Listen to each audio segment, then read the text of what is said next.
Public worship, napakabuti na tayo nakaaawit, nakasasayaw, nakapagpapahayag. Subalit isa rin pong paraan ng pag-worship ay katahimikan at yung mga sikreto nating mga ginagawa.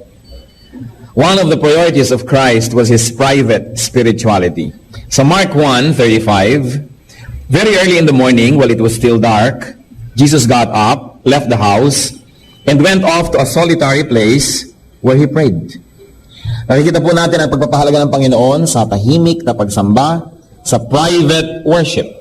Christianity and Christians also find a lot of strength and power in private spirituality, in secret worship. Ang atin pong pag-aaral ngayon, pinamagat nating Secrets that Jesus Loves. Heavenly Father, we pray that You may be our speaker today. Lord, ano man po ang maaring hadlang na inilagay ng kaaway upang kami mapagpala Nyo sa pangalan ng Panginoong Hesus ay aming ibinubuwag, aming nilalampasan through our faith in Your Son, Jesus. Whatever malicious plans the evil one had made against His assembly, we destroy and frustrate by the power of the Lord Jesus. And we put ourselves under Your protection, O Heavenly Father. Your name is the banner that rings, that is in our heart, O Lord. It is the banner that flies from our hearts. Your name, no other name, but the name of Jesus, O Lord. At ang aming kahilingan, Panginoon, kayo po maghari sa dakong ito.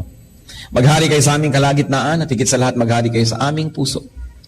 Kung meron mang mga kapaitan, mga takot, mga karamdaman, kasalanan, anumang maaaring maging hadlang para kayo tuloy-tuloy ang makapagpala sa amin, Panginoon, sinusuko po namin sa inyo. Ipatawad niyo po ang aming mga kasalanan. Bigyan niyo po kami ng kalakasan at turuan niyo kami, Lord, na sa inyo lamang magtuon ang aming paningin. Teach us, Lord, to bring every thought captive to the name of Your Son, Jesus. And this is what we like to do. We like You, Father, to move within our midst, to accomplish Your holy purpose, to do Your will. And may You purify even our motives for being here today. Ano mang nakikita Niyo, Lord, na mga kagustuhan namin na hindi ka nais-nais, Inyo, Panginoong, puksain sa liwanag ng Inyong kaluwalhatian. At kami na pasasakop ng lubos sa Inyo, asking You, do Your will in our midst. We praise You and thank You, Father, and we ask You to speak to us powerfully in Jesus' mighty name. Secrets that Jesus loves. Ano po kaya ang mga lihim at mga sikreto na kanais-nais sa Panginoon? Matthew chapter 6 verses 1 to 4. Be careful not to do your acts of righteousness before men, to be seen by them. If you do, you will have no reward from your Father in heaven. So when you give to the needy, do not announce it with trumpets, as the hypocrites do in the synagogues and on the streets, to be honored by men. I tell you the truth, they have received their reward in full. But when you give to the needy, do not let your left hand know what your right hand is doing, so that your giving may be in secret. Then your Father who is in secret, who sees what is done in secret, will reward you. And may the Lord continue to bless us by giving us the key to understand His words. So we're going to talk about secrets that Jesus loves, and one of that is secret giving. Giving to the needy, very especially. So ano po yung tinuturo sa atin? Give to the needy without publicity. Publicity and human praise will be the reward, and it's all the reward that you will ever get. Because God will no longer reward and repay you when people already honor you. Kaya hindi dapat na ipinagmamalaki, ipinagyayabang, ipinamamalita ang mga pagbibigay natin, lalong-lalo sa mga nangangailangan. Sapagkat oras na tayo napuri na ng tao, naparangalan na ng tao, nabigyan pa ng plake, na ipagpagawa ng monumento, kung ano man yon, wala na tayong maaasahan pa na gantimpala mula sa Panginoon. Because God rewards openly good deeds that are done secretly. Yan po ang sinasabi ng ating binasa. At kung ididiin natin yung mga original words, talagang the reward is given openly to good deeds done secretly. Ano po yung rationale behind that principle? Because all good things come from the Father. Wala naman tayong production ng good things Ang Panginoon ang nagbibigay, tinatanggap lang natin. At kung tayo nakikinig sa Kanyang tinig, ibinibigay natin doon sa pinagbibigyan niya, ipinadadaan lang sa atin, pero merong tunay na dapat puntahan. At kung hindi natin nilalabag ang kalooban ng Diyos, pinadadaloy natin yung pagpapala, inaabot natin sa tunay na dapat puntahan. Ano ngayon ang kapuri-puri tungkol sa atin doon? Sabi nga ng matatanda, wala namang humahawak ng palayok na di nauulingan. Kaya kung tayo'y daanan man ng pagpapala tungo sa iba, siguradong meron na rin natira sa atin at meron na rin tayong napala, bagamat hindi lahat-lahat ay naging atin, pero tayo na rin yung unang nag-benefit doon. So hindi natin pwedeng sabihin na tayo'y giver, tayo'y mga taga-abot lamang. At napakabuti ng Panginoon na maging yung taga-abot, may natitira para sa Kanya. O sige, bilang taga-abot, ito'y para sa'yo. Ngayon yung iba, iabot mo na. Kaya hindi marapat na sobrang naitatanghal ang pag-aabot sapagkat ang Panginoon naaagawan ng kaluwalhatian. James 1:17, every good and perfect gift is from above, coming down from the Father of the heavenly lights, who does not change like shifting shadows. So the Father is the real source, the Father is the real giver. Therefore, the so-called charitable people are just vessels, channels of blessings. Salamat at dinidinig nila ang tinig ng Panginoon, sinusunod nila yung bilin, pero ang tunay na dapat na itanghal ay yung pinanggalingan ng pagpapalang yon. When people unjustly receive the praise that should be given to God, then God is not honored.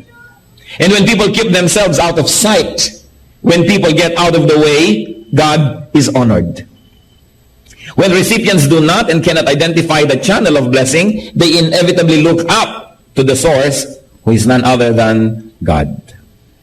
Kung biglang pagbukas nyo ng inyong pinto sa isang umaga, ay may pagpapalang nando na, hindi nyo alam kung sinong nagbigay, hindi nyo alam kung sinong pasasalamatan, natural, wala na kayong ibang pagpipilian pa at napapasalamatan tuloy natin na itataas ang pangalan ng Diyos. Kung minsan, sobra tayong nagiging beholden to the human instruments that God is taken out of the equation. Ano po yung mga instances na muntik nang maagawan ang Panginoon ng kaluwalhatian pero mabuti na lamang at may nagtutuwid doon sa mga muntik ng mga magkamali? Halimbawa sa Revelations 22 verses 8 to 9, ito pong si John ay pinakitaan ng anghel ng mangyayari sa future at anong ginawa ng John na ito doon sa anghel na nagpakita sa kanya? I, John, am the one who heard and saw these things. And when I heard and seen them, I fell down to worship at the feet of the angel who had been showing them to me. But he said to me, do not do it. I am a fellow servant with you and with your brothers the prophets and all who keep the words of this book. Worship God. Tama nga naman. Matapos maging usher yung anghel, ipinakita kay John yung mangyayari sa future. Ang ginawa ni John, pagkat he was in the presence of a heavenly being, ay nagpatira pa siya sa paanan ng anghel para sambahin ng anghel. Sabi ng anghel, maghunos dili ka, tumayo-tayo ka dyan, tigilan mo yan, huwag mong ituloy. Sapagkat ako'y tulad mo lang, tulad din ng mga propeta, at tulad ng sino mang susunod sa mga nakasulat dito sa aklat na ito, na salita ng Panginoon. Ang gawin mo, sambahin mo ang Diyos lamang. Hindi tinanggap ng anghel yung papuri, hindi niya tinanggap yung pagsamba. At nakita niyo po, na pati si John, na ngayon marami na rin sigurong nagdadasal kay John. No? Si John na ngayon ang patron. Siya na ngayon ang dinadasalan. Samantalang once upon a time, nagdadasal din siya doon sa anghel at itinuwid siya ng anghel. Sabi niya, ikaw, ako, ang mga propeta at sino man na susunod sa salita ng Diyos ay pare-pareho lang tayong lingkod ng Diyos. Walang dapat itataas kundi Diyos lamang. Ito pong si Peter, na ngayon dinadasalan na rin ng marami, once upon a time, meron ding nagtangkang lumuhod sa kanyang harapan. Sa Acts chapter 10, 25 to 26. As Peter entered the house, Cornelius met him and fell at his feet in reverence. But Peter made him get up. Stand up, he said, I am only a man myself. So si Pedro, sinikap din na luhuran itong si Cornelius. Sapagkat ang pakiramdam ni Cornelius, banal na tao ito, lingkod ng Diyos, makaluhod. Sabi ng Pedro, tumayo-tayo ka kapatid, nakakahiya sa Diyos ang ginagawa mo. Tao lang ako. Pero ngayon, marami pa rin lumuluhod. Hindi lang kay Pedro, kundi sa rebulto ni Pedro. Kaya yung rebulto yung makakapagsalita, sabihin, mahiyahiya ka, tumayo-tayo ka dyan. At pakidurog-durog mo ako, sapagkat hindi ako dapat narito, pinagbabawal ito ng second commandment, at di ka dapat lumuhod sa akin, ipinagbabawal ng first commandment. Nakita nyo kung nabubuhay lang yung mga yan ngayon, sila mismo ang number one na aangal sa ginagawa ng maraming tao sa kanila. At ang Panginoong Jesus, minsang naglalakad, may isang babaeng pumapapel. Luke 11, 27 to 28. As Jesus was saying these things, a woman in the crowd called out, "Blessed is the mother who gave you birth and nursed you." He replied, "Blessed rather are those who hear the word of God and obey it." So sabi nito isang babae nagmamagaling, pinagpala ang babae nagsilang sa iyo at nagpasuso sa iyo.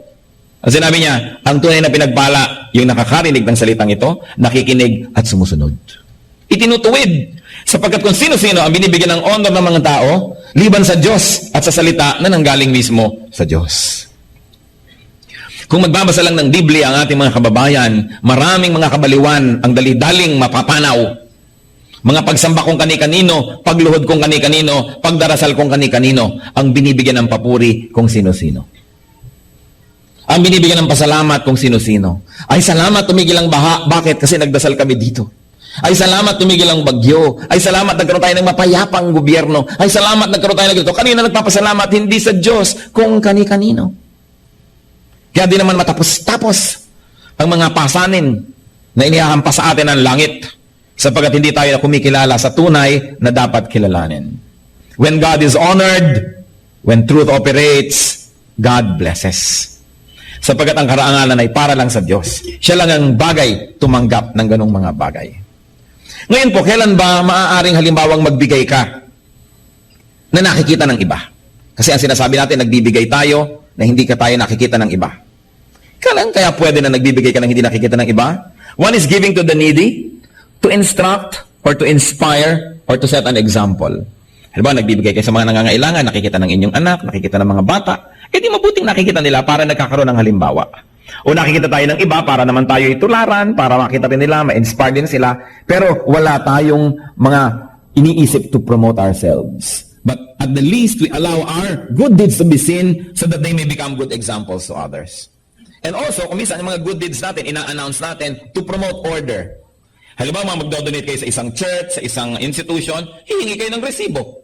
Hindi dahil gusto nyo mapalagay ang pangalan nyo sa resibo, hindi dahil gusto nyo purihin ang inyong sarili, kundi para magkaroon ng kaayusan. Baka naman yung pinag-abutan ninyo, hindi na makarating doon sa kaban, yung dapat na makarating doon, kaya hihingi tayo ng resibo. Hindi masama yun. And I urge Christians, whenever you give, lalong-lalo hindi kasabay ng collection o ng offering, individually, ibinibigay-bigay, huwag kayong abot ng abot kung kani-kanino. At dapat humingi kayo ng receipt para merong kaayusan. Yung iba kasi sobrang polite. Teka po, igagawa ko kayo receipt. Wag na, may tiwala naman ako sa'yo. Hindi naman yung pagtitiwala nyo o kawalan ng tiwala ang pinag-uusapan, kundi para may kaayusan. Kaya hindi rin natin itinatago. Yung ba, may public offering, nagbibigay din tayo. Kasi public collection, talaga naman isa-isang mag-abot, edi ang haba na ng istorya nun. So, to promote order, it's also not so bad, no? Not bad at all, na makita rin ng iba. And of course, it is not bad to be seen when there is no intention to glorify ourselves. Kaya sasabi sa 1 Samuel 16 verse 7, the Lord looks at the heart. Sa puso naman natin tumitingin ang Panginoon. So there are actions that have to be made public to set an example or to instruct. So what is good whenever it comes to giving? It's good whenever there's a giver and a recipient. It's good. But what is better? When the giver is unknown, it is better. And what is best? When even the recipient is unknown to the giver. Na nagbibigay tayo na hindi ka nagbibigay na alam mo yung binigyan. Kaya tuloy kung minsan may superiority complex ka na rin. Nagde-demand ka na rin ng special treatment. Kasi binibigyan mo. Akala mo na rin kasi ikaw yung nagbibigay. Pero siyempre, you don't throw naman your good things in the air at bahala na kung kanino mapunta yon. Hindi ganon.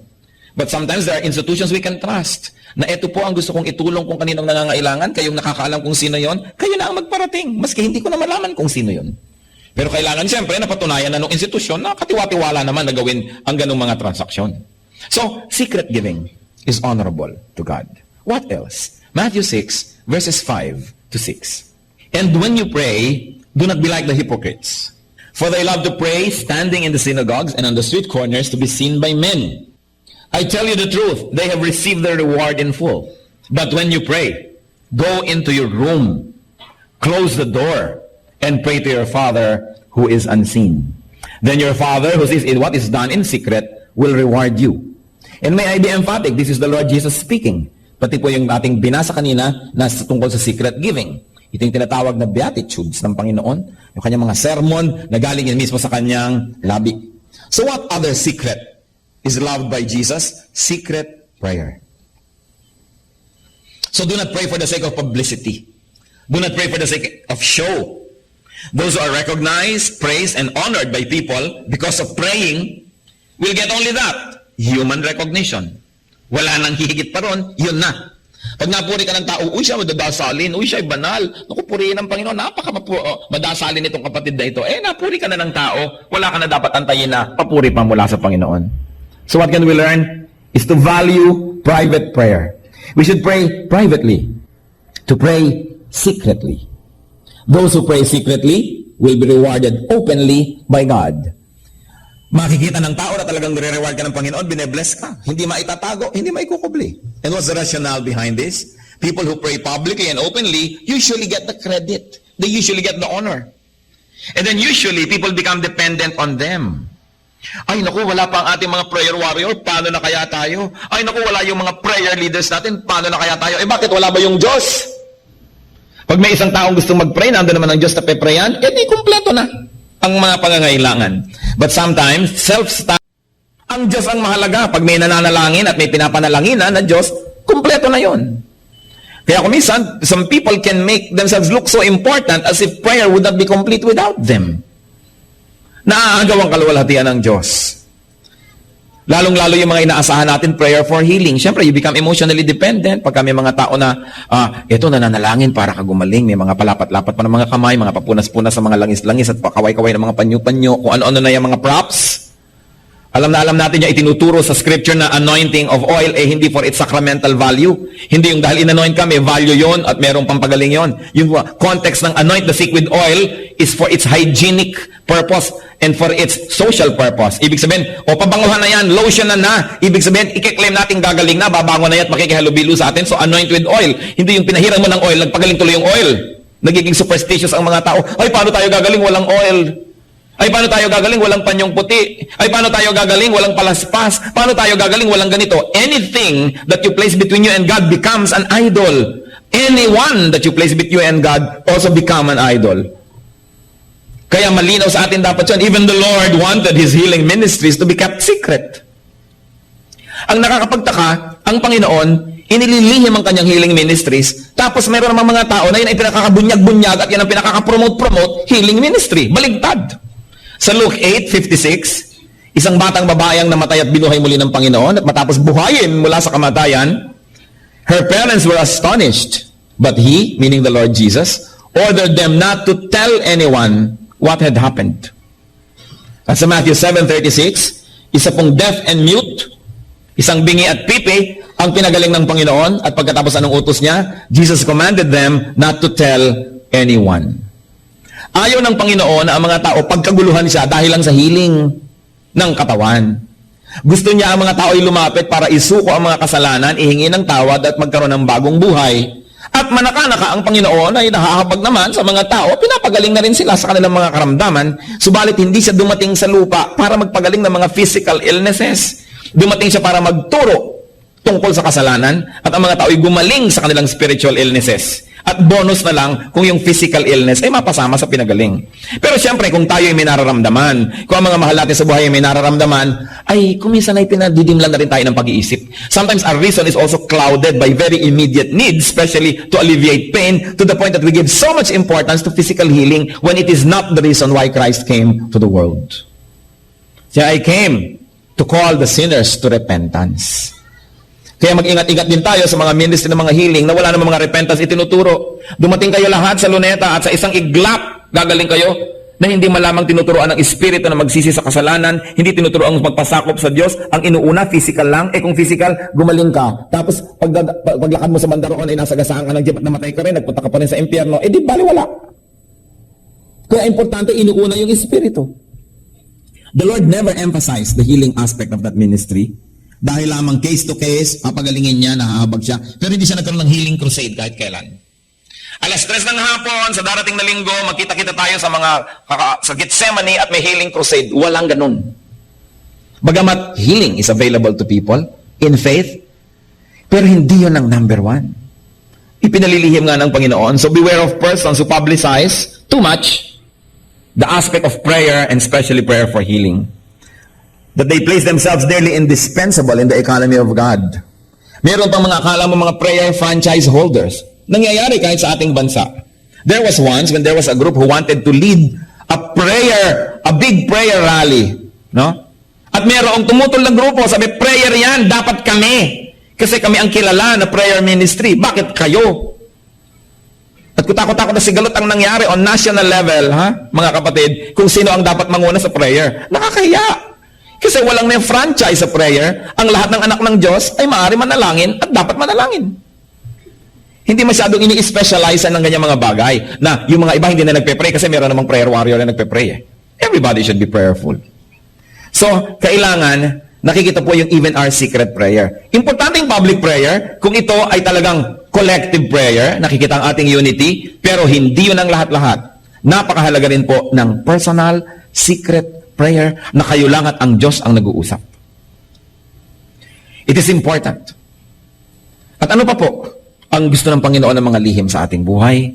Matthew 6:16 to 18. When you fast, do not look somber as the hypocrites do, for they disfigure their faces to show men they are fasting. I tell you the truth, they have received their reward in full. But when you fast, put oil on your head. Ito na naman yung anoint people with oil. Hindi ito for healing, kundi parang pabango, pampapresko. It is really for hygiene and for social use. When you fast, put oil on your head and wash your face, so that it will not be obvious to men that you are fasting, but only to your Father who is unseen. And your Father who sees what is done in secret will reward you. So ano pong mahalaga? The secret that Jesus loves? Secret fasting. Fasting should not be announced through physical display. Huy, bakit ganyan ang mukha mo? Humpak na humpak ang pisngi mo. Nagfa-fast kasi ako eh. Sacrifice should not be announced through any hint. Na, alam mo, hindi na kami kakain ngayon eh. Nag-iisip nga kami ng lunch ngayon eh. Bakit? Kasi ipapadala namin sa charity ang aming pang lunch. Huwag na kayo maingay. Huwag nang ipagmakaingay pa. Self-denial and sacrifice, works of piety, should not be leaked, should not be suggested or hinted, should not be publicized for self-glorification. Mahalaga yung privately. Ang Panginoon lang nakakakita. Being praised by people when you fast or sacrifice is all the reward that show-offs will get. Wala nang iba. Kaya dapat po tayong mga anak ng Diyos na nagpapahalaga na tayo ay makabigay ng kaluguran sa Diyos, na ang Panginoon ay matuwa sa atin. Pinakakalihim-lihim natin ang mga ginagawa nating mabuti, pinakakalihim-lihim natin ating mga sakripisyo, hindi natin binubunyag-bunyag, sapagkat oras na ikaw ay itinanghal na ng tao, yun na ang premyo mo, wala nang iba. At hindi lang premyo, kundi baka na-offend pa ang Panginoon kasi naagawan mo siya ng kaluwalhatian. Pious acts done secretly are openly rewarded by God. Hindi yung magbibigay ka ng donation at cheque kasing laki ng blackboard. Para kitang-kita ng camera, malaki pa sa tao, no? Para maluwalhati ka. Hindi naman charity yan eh. Bigay po ng kumpanya, naka-charge sa advertising fund nila yan. Hindi yan talaga ibinigay. Yan ay advertising. Kasi habang inaabot, yun naman pobreng umaabot, malaki pa sa kanya yung litrato ng cheque. Actually, tingnan nyo kung saan naka-charge sa advertising. Hindi nagbigay, nag-invest. Fasting or giving must be done in secret. And fasting persons and fasting societies get praise. They get the praise. Sa kanila nagkakaroon ng sobrang utang na loob yung mga tao. Nawawala ang Diyos sa equation. Kaya naman, nawawala ng kabuluhan. Tatlong mga secrets that Jesus loves. Secret prayer, secret giving, secret fasting. Ano po ang context ng pagtuturo ng Panginoon ito? The Lord was reacting to and correcting and balancing the religious orientation of His time, of the people of His time. The people have become too public and showy. They have become performers. Religion has become a show, and people have become pleasers of men. There was too much emphasis to public and outward religiosity. Puro na lang pang outward. Ano ang isusuot ng mga pare? Ilang buhol ang mga borlas ng kanilang mga suot? Gaano kahaba ba ang kanilang mga balbas-balbas at kung ano-ano? Ano ba ang kulay dapat ng ganito? Puro na lang pang labas ang naging mahalaga. Kailan tatayo, kailan uupo, kailan luluhod. Nagiging ritual ang pananampalataya. Kahit na magmemorya ka ng panalangin, bigkasin mo ng bigkasin ang hindi mo naman naiintindihan at dinidibdib. Panglabas. At ito po ang gustong ituwid ng Panginoon. Nag-focus lang nga siya sa fasting, sa prayer at sa giving, pero pwede natin itong palawakin sa lahat ng larangan ng ating pananampalataya na hindi lang yung nakikita ng kapwa ang mahalaga, kundi kung ano yung nangyayari sa ating kalooban, kung ano yung private. Tulad ng binanggit sa nauna nating mensahe, hindi lang good manners ang hinahanap sa atin ng Diyos, na nakangiti ka pero naiinis ka sa iyong kapwa, nakangiti ka. At least nakangiti ka, may good manners ka. But spirituality is beyond good manners. Dapat nakangiti ka pero hindi ka naman galit sa loob, kundi nakangiti ka sa labas at sa loob ay nakangiti ka rin kahit talagang tunay siyang nakakainis kasi tayo ay nagbago na, marunong tayo magpatawad, marunong tayo magpasensya, so nakangiti ka sa labas pero hindi lang etiquette, kundi yun ang tunay mong niloloob. Mahalaga na nag-a-agree yung nasa loob at nasa labas. Kasi pag hindi nag-a-agree yung nasa loob at nasa labas, nagkakaroon tayong sakit. Nagpapanggap ka. Sobra ang stress ng iyong buhay. Ngayon ang sasabihin niya, hindi na ako magpapanggap. Talagang kakalmutin ko na yung kinakainisan ko. Hindi naman. First step yung nagtitimpi ka, panglabas, mukha kang maayos at payapa, maganda. Pero lagyan niya ng counterpart sa loob. Ibig sabihin, nagbagong loob na tayo, naghunos dili. Kaya yung tunay na pinanggagalingan ng ngiting yun, na isang pusong nakangiti rin doon sa loob. Pagbabago sa kalooban. Kadalasan ang ginagawa ng maraming Kristiyano is nothing but just good manners. Kumusta ka kapatid? Nagkakamayan pa rin anino nila, nagsusuntukan. Hindi sapat yun, bagamat at least hindi tunay na nagsuntukan physically. Pero pag nagsusuntukan kayo spiritually, kahit physically, nagkakamayan kayo, ang nakikita ng langit ay yung parehong yun. At ang mahalaga, yung spiritual reality. Because God looks at the heart. So it is not enough that we are cordial. It is not enough that we are polite. But we must always surrender ourselves to the work of the Holy Spirit so that inwardly, we have really become kind and good and gracious and forgiving. That it is really what is depicted outside, yung totoong nangyayari sa ating kalooban. Ang mahalaga po, tulad ng sinasabi sa 1 Peter 3:3-4, your beauty should not come from outward adornment, such as braided hair and the wearing of gold jewelry and fine clothes. Instead, it should be that of your inner self, the unfading beauty of a gentle and quiet spirit, which is of great worth in God's sight. Now, before you get 1 Peter wrongly, hindi niya sinasabing huwag kayong magsuklay. Hindi niya sinasabing huwag kayong magsuot ng magagarang mga kagamitan o kahit ng mga alahas, lalo't malinis naman ang pinanggalingan. Hindi po yun. Ang sinasabi, hindi sapat na maganda ang nasa labas, tapos pangit ang nasa loob. Kailangan unahin nyo yung nasa loob. Pero hindi naman sinasabing kung maganda ang yung kalooban, hindi baling pangit na yung nasa labas. Hindi yan, kasi people treated this as extreme eh. Minamaliit na nila yung mga nag-aayos, nagpupustura. Hindi yung masama. Lalo't galing naman sa mabuti yung isinusuot nyo sa inyong katawan. Ang point, hindi yun ang mahalaga kung sa kalooban naman ay napakapangit. Ngayon, maganda ka na sa loob at sa labas pa. Di glory to God. Salamat. Because God is a God of beauty. So in giving, what matters is it is not what is openly given, but what is secretly withheld. Di po ba pinag-uusapan nga natin, hindi lang yung nakikita sa labas ang mahalaga, kundi yung nasa loob? Kaya kahit naman sa giving, hindi lang din yung nakikita sa labas ang mahalaga, kundi yung nasa loob. Not only what is openly given, but also what is secretly withheld. So Mark 12:42-44. But a poor widow came and put in 2 very small copper coins, worth only a fraction of a penny. So sa collection box noong temple. Calling his disciples to him, Jesus said, I tell you the truth, the poor widow has put more into the treasury than all the others. Paano nangyari yun? Dadalawang kusing lang yung hinulog niya. Yung iba ang lalakas, bagsakan. Nung nagbagsak yung mga mayaman, blag, siguro yung magbarya nila. Itong babae naman, sabi, tik. Kasi ang liit-liit nung coin hinulog. Pero sabi nila, pinakamaraming hinulog yan. Paano po nangyari? Sabi niya sa verse 44, they gave out of their wealth, but she, out of her poverty, put in everything, all she had to live on. So hindi lang pala mahalaga yung publicly nakikita na binibigay natin na amount, kundi yung privately, yung pang natira, yung pala ang tinitingnan ng Panginoon.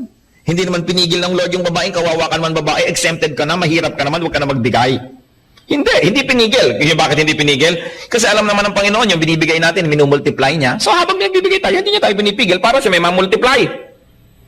Hindi katulad ng attitude ng maraming kapwa natin mahirap naman kami, kayo na lang ang taya.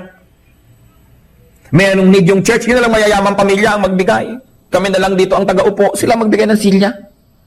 Merong mga handaan, meron tayong magdadala ng kani-kanya mga dala. Mahirap naman kami, hindi na kami magdadala, kayo na lang mayaman. Kaya tuloy lagi gumayaman yung mayaman kasi nagbibigay sila, anong mumultiply ng Diyos? Yun naman mga makukunat, ayaw magbigay, ayan, anong mumultiply ng Panginoon? Di wala. Kung bakit meron tayong mentality, mayaman ka naman, kaya bigyan mo ako. Mga empleyado, mayaman na yung may-ari natin, nakawa na lang natin siya. Mayaman naman siya. Yung, ikaw ba nagpayaman? Kung hindi ka naman katulong nagpunta ng kayamanan, bakit kasama ka ngayon kumukot-kot nun at gusto mong kumuha rin? Yung ito pong mentality na ito kailangan maiba. Na hindi ko mo mahirap ako, pananagutan ako ng lahat. Minsan makikita mo sa TV, yung mga nagtirahan sa mga gilid ng ilog na hindi naman pinapatira doon, nagtirahan doon ng may baha, ililikas tuloy ng gobyerno. Ililikas ng libre. Isasara mga eskwelahan natin para itira sila ng libre. Papakainin ng libre, nagagalit pa sa TV. Ang tagal-tagal, wala pa yung relief sa amin. Nagbabayad ba kayo ng boys? Ang lakas ng loob yung humingi ng relief goods. Di ba? Yung mentality ng ating maraming kababayan, mahirap ako, meron ka, therefore sasandal ako sa'yo. Hindi ako mag-iipon, pag namatay ako, itutumba ko sa yung bangkay ko, problema mong bumili ng ataol para sa akin. Di ba? Hindi ko isipin na magkakasakit ako. Pag nagkasakit ako, bigyan mo ako, meron ka kasi. This kind of mentality must be corrected. We should deserve before we desire. Kaya nakita niyo po yung babae, kahit mahirap siya, inilagay niya yung kalahat-lahat, hindi siya pinigil ni Lord, kasi alam niya wala namang lugi sa nagbibigay sa Panginoon eh. Yung makukutak pa nga dyan ng lalo nang nagkakandagipit-gipit. Kasi pati man naman Panginoon, uutakan pa. So, yung babae nagbigay, nakita ng lahat yun. Yung mga maraming pera, nagbigay din, nakita ng lahat. Pero ano yung nakita ng Panginoon? Yung natira, matapos nagbigay yung lahat. Sabi niya, yung mga maraming hinulog, higit lalong marami pa sa bahayan. I'm not impressed. Konti lang hinulog niya. Ang dami po, konti compared sa natira. Itong babae ko, ang daming hinulog, ang higit na po eh. Ang dami kasi wala nang natira. So nakita niyo, tinitingnan ng Panginoon, yung private, yung secret, yung nakalihim sa mata ng mga tao. Christ was emphasizing the importance of inner, quiet, and personal spirituality. Ano po ang ating buhay? Kumusta naman? Is our open religiosity matched by and grounded on and energized by our inner spirituality? Ang pag-worship niyo po ba, kasabay tayong lahat, merong katumbas na private worship niyo? Sa inyong silid, sa inyong bahay, sa ilalim ng puno, kung saan man na, kayo naman dyan sa mag-uusap, nag-worship kayo. Ang ating pong public prayer na tayo natin yung muko, ipigit ang mata at magdasal, at sabay-sabay naman tayo. Meron po tayong panalangin na private lang, kayo lang dyan sa mag-uusap. Nakalaga yun. Ang ating mga ginagawang mga kabutihan sa panglabas, naroon ba't may katumbas doon sa loob? These are the secrets that Jesus loves. Giving, praying, fasting, or sacrificing. God looks at the heart. God looks at what's inside. And God looks at what is secret. So let us use our energy not in hiding what we are, but in becoming what we should be. Dapat tayo po mga anak ng Diyos, maging totoo sa loob. Sapagkat ang spiritualidad natin ay hindi isang palabas, hindi siya show business, dapat ito po ay spiritual, totoo sa loob. Let us continue to nourish our spiritual and private spirituality.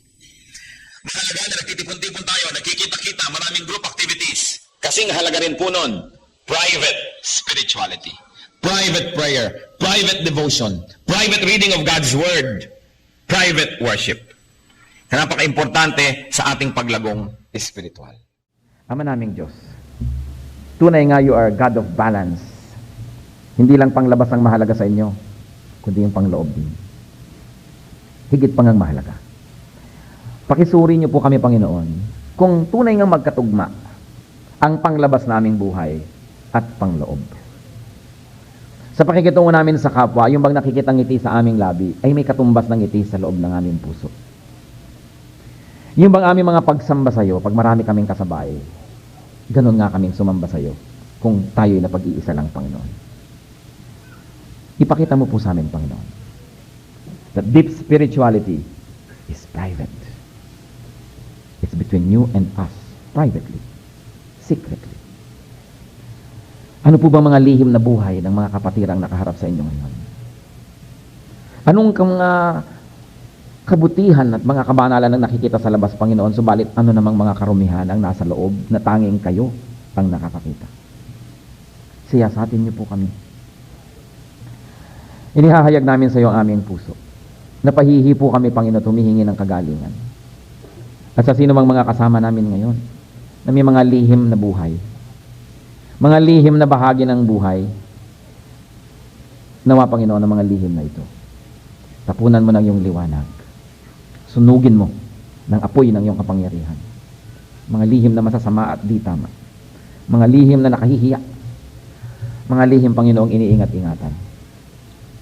Lampas-lampas ang tingin mo sa amin, Panginoon. Wala kaming maitago sa inyo ni ang aming iisipin pa lang ay alam nyo na. Doon kayo mag-minister sa amin, Panginoon. Makita mo na wag doon kami lubos na napapasakop sa inyo, doon sa private life, sa private thoughts, sa aming private moments. Nais namin kayong sambahin, kasama man o hindi ang mga kapatiran. Nais namin maging matuwid, may nakatingin mang kapwa-tao o wala. Sapagkat unang-una, nais namin maging matuwid sa inyong paningin. Wala kaming bundok na maaring akyatin, wala mga libis kaming maaring puntahan, walang mga malalalim na dagat na maaari kaming sisirin na wala kayo doon. Kaya wala rin kaming mapupuntahan at makapaggagawa ng kasalanan di ninyo alam.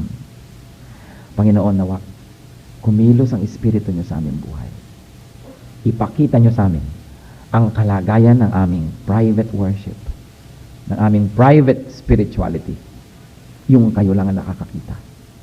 At nawa doon pa lang, maging kalugod-lugod sa inyo. Ipatawad mo, Panginoon, sa amin ang mga bahagi ng aming pamumuhay na di ka nais-nais, bagamat lihim.